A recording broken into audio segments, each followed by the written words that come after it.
things just got a whole load worse for Meghan Markle because her sister Samantha ain't going anywhere, with new headlines in the US about this bombshell new court battle taking place next month. So, Sam is with me today on Outspoken. We will discuss this in just one moment, but this is what the New York Post is reporting. Meghan Markle is gearing up for yet another legal bout with her half-sister Samantha Markle, the Post can confirm. The Duchess of Sussex emerged victorious in early 2023 after Samantha had sued her in federal court in Florida for allegedly making demonstrably false and malicious statements about her to a world audience during a sit-down interview with Oprah Winfrey. Samantha filed the $75,000 lawsuit after the 44-year-old told Winfrey that she grew up as an only child during her and Prince Harry's bombshell March 2021 interview. However, documents obtained by the Post show that the hearing will now take place on September the 9th in Jacksonville, Florida. The Post has reached out to Meghan's reps for comment. Prior to her 2023 filing, Sam had previously filed her libel lawsuit against Meghan in late 2022, 2 years after the Sussexes quit royal life and moved to the US. But Rob Shooter has new reporting on this, revealing that actually Meghan Markle has been left livid, that Sam just won't go away. The headline, Duchess fumes as Samantha Markle drags her back to court and back into the spotlight. Rob Shooter writes, Meghan Markle is done playing nice. Sources tell Shooter Scoop the Duchess of Sussex is absolutely livid that estranged half-sister Samantha Markle has revived her defamation lawsuit, forcing Meghan back into a courtroom and back into a headline-making family feud she wants nothing to do with. She's furious, says an insider. She's tried to move on with her life. Samantha's obsessed. She just won't go away. The new court date is set for September the 9th in Jacksonville, Florida, reigniting the war over Meghan's 2021 Oprah claim that she grew up as an only child. Samantha insists the remark was damaging and untrue. Meghan calls the whole thing a meritless PR stunt. To make things even messier, Thomas Markle Sr. reportedly willing to testify again, and Samantha's planning a media blitz and possibly another book to coincide with the trial. This is Meghan's worst nightmare, the source says. She's trying to build a brand, land new deals and stay focused, and now she's stuck battling the same ghosts from her past. Bottom line, Meghan's not backing down, but she's furious this fight isn't over. So, Samantha Markle, there's the briefing from people close to your sister. She's furious. She's saying, she's just trying to move on with her life. She's trying to say that you are obsessed. But you're not going away, and why should you?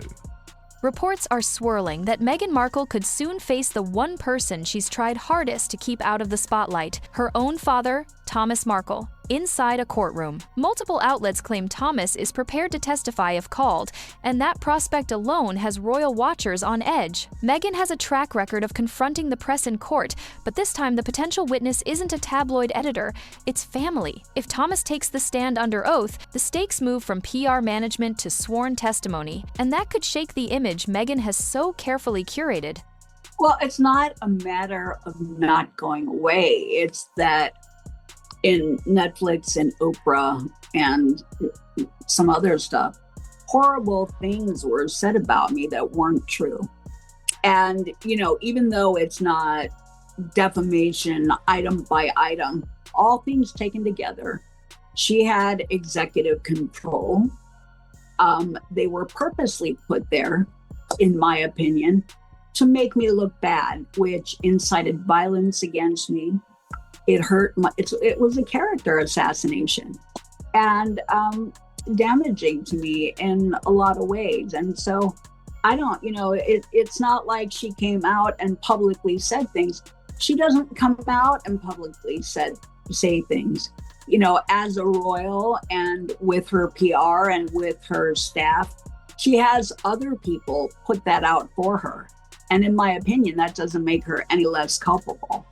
So there was a lot of damage done to me. It was fake news PR. People have said to me, Samantha, well, how is it fake news about you? But then the things that are being said about her out there now are not fake news about you. Well, here's the difference. I don't have the power to pay a PR house and television shows and magazines to put out articles about her. I don't have the power to combat the articles that are false that are put out there about me and about my dad.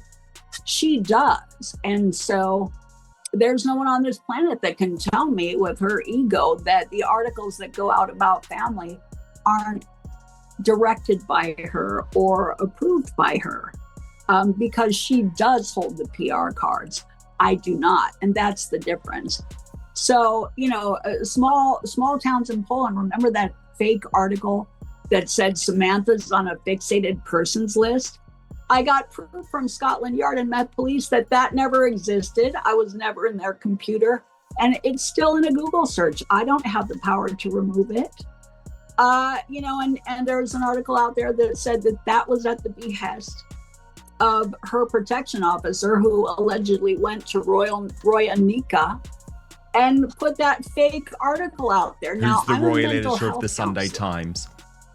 Yeah, the Sunday Times. I'm a mental health counselor. So if everyone in the world is making me look like Patricia Hearst, wouldn't that be injurious, not only to my professional, but my personal life? It was horrific that I saw small towns in Poland. I saw people around the world saying, even Fox News erroneously said, Meghan Markle's sister has landed herself on a fixated persons list. Nobody did their homework. Nobody contacted Scotland Yard. So I had a lawyer in London do that. And she said, here's proof. You were never in their computer. There's not a fixated persons list. You're not even there. This is not true. And I did a live interview. I held up that letter to Daily Mail TV. But why is it that nobody in the world printed that to exonerate me? Because it doesn't get the quarter-hour share ratings. It's not, the big buzz, the sensation. It's not the clickbait. So everyone around the world thought I was on a fixated persons list. Not true. Highly defamatory. But, I can't go back to 2018 and sue. And by the time I figured out what was going on, I had I hadn't run the statutory window, but I don't have the resources to go and sue every publication in the world who prints that. And they didn't all say allegedly or reportedly. A lot of them just said it verbatim. Samantha Markle is on a fixated persons list. It's not true. And it was at the direction of her to somebody that worked with her. Shame on you. That's horrible defamation. That's not part of my suit, but that is part of the big picture. And I shouldn't have had to go through that. Absolutely not. Sam, has she ever tried to make amends? Has she ever tried to end this lawsuit by, for example, offering to settle with you and publicly apologize? No, and it's not about the money. I mean, in a way it is, because it took almost 7 years of my life, all of these things taken together. Think about it. I couldn't have a social life because people believe this stuff. If I went to the doctor's office, people would look at me the minute they heard my name like, oh my God, because they had read all of these horrible articles in bold font headlines that were not true. And, I could try like hell to convince everybody that it wasn't true, but they would think, well, if it wasn't true, why did Fox News say it? Because they didn't know then about aggregate news and fake news. Thank God President Trump pointed it out, because it is a phenomenon that we've had a problem with cumulatively, especially in the United States. But I never thought I would find myself in the crosshairs of that. So, not having the financial resources to just sue everybody and give everybody cease and desist letters rendered me a victim. So I was totally powerless to do anything about it. And I'm coming out of it now. And your sister wanted that, didn't she, Sam? That's the point. She wanted to destroy you because, of course, you were one of the only people who truly knew about her past and had alerted the world very early on via people like me as to why the royal family needed to be warned. And anyone can look back now and say, well, actually, what Sam was saying at the time was very moderate, because what has happened has come true times a million. Right. Times a million. Right. I mean, you weren't saying, look, she's going to try and bring down the whole royal family and say that you were racist, but you were saying to Harry, be very, very careful about trusting this woman, because you'd experienced it. Your family had experienced it. Well, William allegedly said the same thing, but it's not like all of these articles said He Samantha did say the same thing. These articles said Samantha's bashing her sister. I wasn't bashing her just because I was out there defending our father. I was out there saying, pointing out which articles were not true. I was out there saying she didn't get grants or scholarships. She didn't work for the embassy. I was pointing out the lies. And I've never been out there slinging mud like some trolls in social media, calling her names or saying things that weren't true about her personal life. I stuck to scope. I was out there defending the truth. I was out there pointing out what were lies about our family. But she seemingly wanted to silence that bad boy fast. It's like, so the best way to deflect and silence someone is to assassinate their character and throw dirt on them. So anytime they talk, people won't believe them. I think that was the goal. That's exactly what happened to me. It's zapped 7 years of my life, at least, and I want it back. So there's got to be a rebuilding of my reputation online, but I can't go back. I can't even have Brock. I should talk to Elon about this somehow. I can't have Brock go back, pull all of those false citations that were pulling from false aggregate news and leftist publications. Tell me about it. They did the same thing to me, Sam. They did the same thing to me, and Grok still looks at those articles. It's terrible.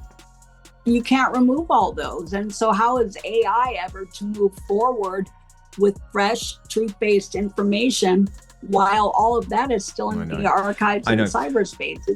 So, Sam, a couple of specific details that came up in this shooter scoop story.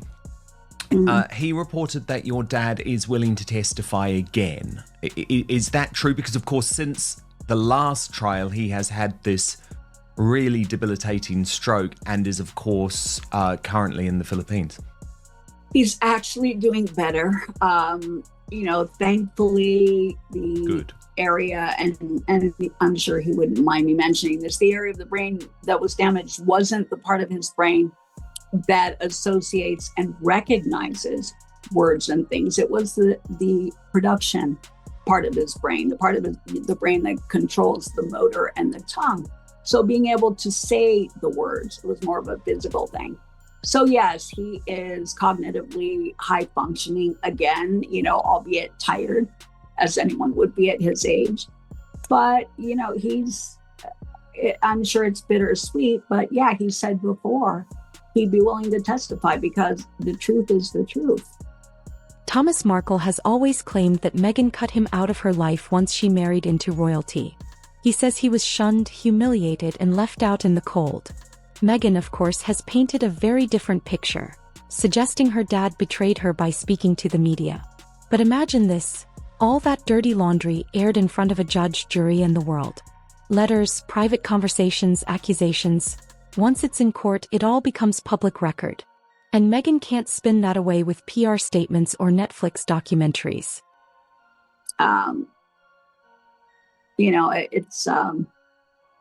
And it's sad that he's put in that position, but I think the onus is on her. People can't say, oh, well, you would make your dad testify. I'm not making him testify. He wants to. I think there's an attribution error there. She shouldn't, in my opinion, have done all this and put him in this position. She shouldn't have tried to erase him and discredit him. The man who gave her everything her whole life.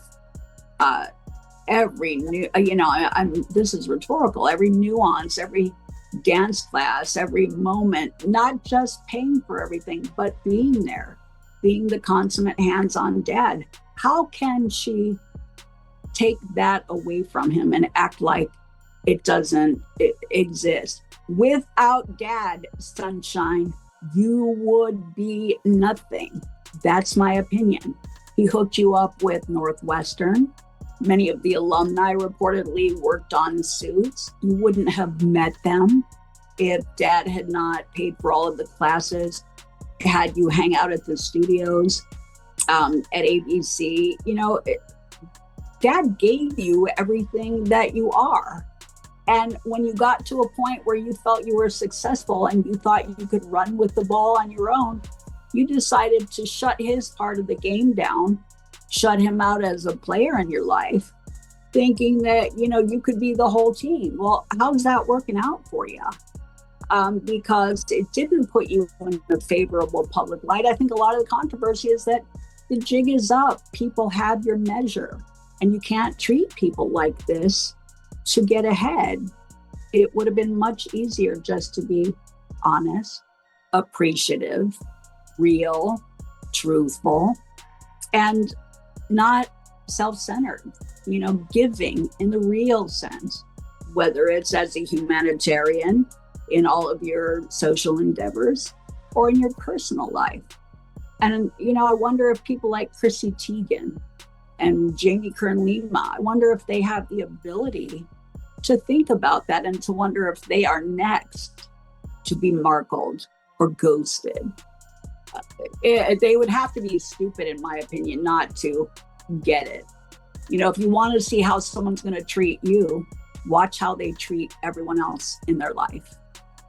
Oh, don't get me started on Trevor, a Hollywood Prince Charming who gave her everything and who reportedly said that she left him and made him feel like gum on a shoe. Consummate gentleman, very successful, would have given her the world. And I'm glad he's happy now and moved forward in his life. Congratulations, Trevor. Yeah, very good point. Lovely wife and children, but someone who isn't happy though, Sam, and is really struggling is Jessica Mulroney, who was Meghan's best friend, and her whole life has collapsed. And actually her friends have now told the Daily Mail very recently that she actually pinpoints it all to Meghan, and all of the issues with Meghan have effectively destroyed her life. So this is a common theme.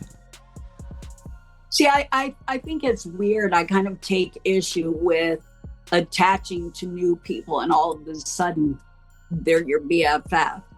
I think Ninaki Pretty. I think if someone is your best friend, they have a history with you. They've known you for so many years. So when I looked at Jessica Mulroney when the whole thing started, I thought, no, she only knows about my sister what my sister wants to tell her. So that's a really narrow scope. So how can you say you're best friends when everything has been shaped by someone controlling the narrative? I think that really misses the mark of what friendship is all about. So, I feel sorry for Jessica that she's not in the picture anymore. But similarly, when Jessica looked at how Meg treated the family and Ninaki, why wouldn't Jessica have said or asked herself, I wonder if I'm next. Look how she treated her real best friend of so many years. Look how she treated her family, Trevor, her own dad. So in a way, I feel like, come on, folks, we're adults. That's not difficult math to do. But I hope Jessica is in a better place now too, knowing what she knows in retrospect. Here's why that matters. Thomas isn't a distant observer. He was there for Meghan's early years. He reportedly holds personal letters, private correspondence, and memories that could challenge the narrative of Meghan as a perpetual outsider. Critics say he could allege exaggerations or strategic omissions. Supporters will call it a bitter father lashing out. But in court, this isn't gossip. It's evidence, questioned, cross-examined, and placed on the record. Remember, when elements of a private letter surfaced last time, it set off a media firestorm. Imagine similar material introduced as evidence, vetted by lawyers, and parsed by a judge. That's not clickbait. That's discovery. Yeah, because maybe knowing that it's not about her, it's about your sister. What about this report from shooter Sam that you are considering a new book and a bit of a media blitz? I mean, I think that would be a great idea. I am, but yeah, I've been through so much over the last 7 years. I've had a lot going on with my dad. So everything is about timing. And I feel like I'm coming out of that now and coming into my own again. So definitely, there will definitely be a book number 2. But I also have other writing interests. I had written several screenplays. I had done some production on a couple of jobs. So my talents, my interests existed long before Meghan met Harry. I had started working on projects long before she met Harry. And those are still in the works. But I want to write other books that don't have anything to do with all of this. Exactly, but you feel you need to clear your name first. And that's why you're going to go through with this case next month and you're holding out. Well, I mean, the beautiful thing is, and I've wondered at times, because we've all seen summary judgments, cases don't always go the way you want, depending on who the judges are, and politics, a lot can factor into it. So I'm not hinging my whole life and existence on this case. I will still move forward regardless of the outcome. And I think it doesn't take the outcome of this case for people to look back on everything my sister has done to the Queen, to our family, what has happened with Netflix. They form their own opinions and understand that what I was saying, the truth, regardless of the outcome of this case. So they're their own entities. And I'm quite confident that, she's going to go her direction. I'm going to go mine and rebuild my life. And I'm kind of happy with that now. I am been a so long time happy for you, and I'm so hopeful for you too, Sam. I really, really hope there is the best result. Will you know next month? Like, what are the practicalities? What do we have to look out for? How does it all work? Because it's in effectively the appeals court, right? The appeals, this hearing is technical. And so I don't know exactly what they go over, but it's lawyers speaking to a panel and seeing, I think, if there were any procedural issues that were, erroneous or breached. And then we would move forward from there. And you're still being repped by Peter Tickton, who was Trump's very good friend, or is Trump's very good friend. Correct. And he was also one of his attorneys. So yes, great man. Peter is great. And I love him, adore him. We're moving forward. And so hopefully after this hearing in September, we will be able to proceed to a trial and lay out real evidence and throw it all out on the table. Exactly. And why not? What do you have to fear, Meghan Markle? And I just think it's disgusting what she's put your family through, but also, of course, what she's put the royal family through. And I wanted to share with you a post by a very good guy called Edward Fortescue and get your reaction to this, Sam, because I think he made a lot of very good points. None of this is confirmed to happen, and Meghan's team could fight hard to limit or exclude certain testimony. But if he's called, the optics are brutal. A years-long family rift becoming part of a legal narrative. Meghan's detractors will say this proves a pattern. Her defenders will frame it as further exploitation of a daughter by a father who speaks to cameras more than to her. Either way, the damage potential is real. Courtrooms create timelines, expose contradictions, and lock statements into transcripts. If Thomas asserts that key elements of Meghan's story were embellished, it could dent credibility. If his claims crumble under cross-examination, it could backfire spectacularly. This isn't just a legal chess match, it's a public reckoning with receipts. Well, I think several things happened. It's really complex. From the beginning of the wedding, it was like a social opiate. For the first time in history, there was this perceived equality between socioeconomic status and, class and the public. The public aligned with her. She was relatable. The public could finally feel like they could be royal too. What they didn't know was that behind the scenes, there was a huge powerhouse of PR that was elevating the fairy tale. And when protocols started being broken and some problems started to show, including, breaking protocol and making deals with Disney and Netflix while in royal duty, all of these things that were forbidden were happening. And both the PR and the public started making excuses for that rather than pointing out that the emperor is not wearing any clothes and that something's wrong. People were too afraid to step out of the antline because they were still high on the fairy tale.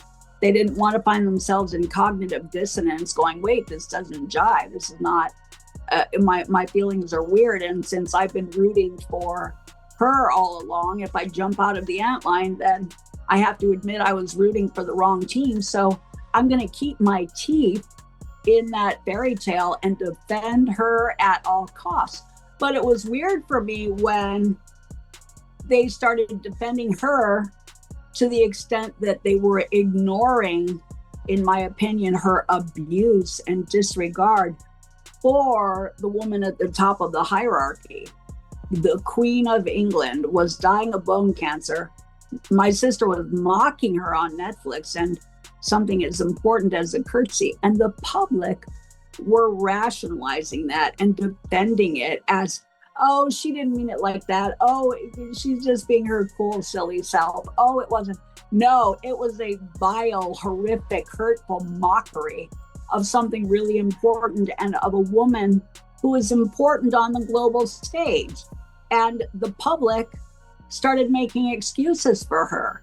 But I think it's gone on now so long that I see a lot of mudslinging in chat rooms and I get people send me stuff.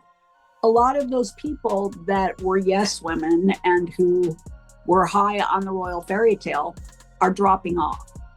And they're realizing that, you can't defend someone who is that wrong. You can't deny it away. And you have to question, what if it was your family she was doing that to? Would you allow someone to mock your grandmother while she's dying of bone cancer, or your mother or your father? Would you allow someone to disregard and ignore a father through 2 heart attacks and a stroke, your dad, who gave her everything, if this was your sister? But these people wouldn't ask themselves questions like that for the longest time. And I think they are now. They're getting it. Would you allow someone to treat you like this? Oh, I doubt it. And it's a really interesting social experiment to see how long that was defended, supported, because there's a lot of money at stake, and PR powerhouses are very influential in shaping the social narrative to keep her buffered, in my opinion, especially in the United States. They did not want to admit that they screwed it up because then they're pointing out their own journalistic negligence. Wake up. Here we are. Indeed, and here we are. But indeed, people are waking up, Sam, and so much of that is down to you. And I always give you full credit for it. Thank you for all you do. So where does this go? Does Meghan move to keep Thomas off the stand? Do both sides settle to avoid a spectacle? Or are we on the brink of the most combustible family courtroom moment in years? If Thomas testifies, it could redefine how the public reads Meghan's past and how future partners, studios, and sponsors evaluate her brand. Or she could pivot, reframing the narrative as yet another example of personal betrayal fueling a media pile-on. Your turn. If Thomas Markle does testify under oath, does that shatter Meghan's public image or simply spark another round of "she's the victim" messaging? Drop your thoughts in the comments. Hit like if you're tracking every twist, and subscribe for more no-filter royal breakdowns as this story develops.